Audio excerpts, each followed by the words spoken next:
I'll tell you where. They're taking place in communities that are on the sharp end of this. Yeah. People who, it's all very well for the middle-class, middle-aged white women, usually, moaning about everyone being racist and awful and far-right. They live in the leafy villages. They don't have an issue with men following them down the streets, harassing them. They don't have an issue with losing their jobs to a load of people who've come in from different countries. Well, they also quite enjoy their cleaners who are working at minimum wage or less. Yeah. You know, they're builders who are undercutting tradesmen who have trained and lived here for their lives. Yeah. You know, they enjoy all of those perks without having any of the downside. Yeah, their high street is probably the local post office, the village shop, some yummy mummy cafe, a Gales bakery with a Lib Dem MP. Who no Go longer away. take cash, by the way. Do not use Gales. They no longer take Gales cash. to me are the embodiment of pure evil.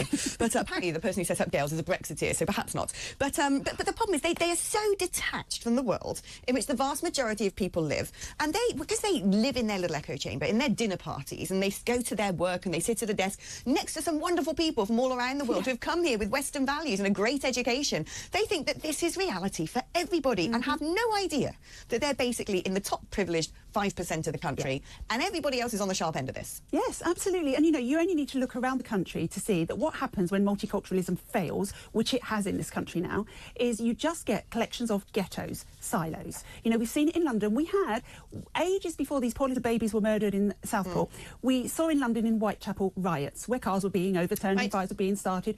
Not riots by far-right thugs, riots by the local Muslim population in sympathy with people in Bangladesh. Right, exactly. Something happened in Bangladesh and the Bangladeshi community came out, took to the streets and created hullabaloo. And you know what? I put the blame at this all the way back at the beginning of these pro-Palestine marches because that was okay. We mustn't condemn them.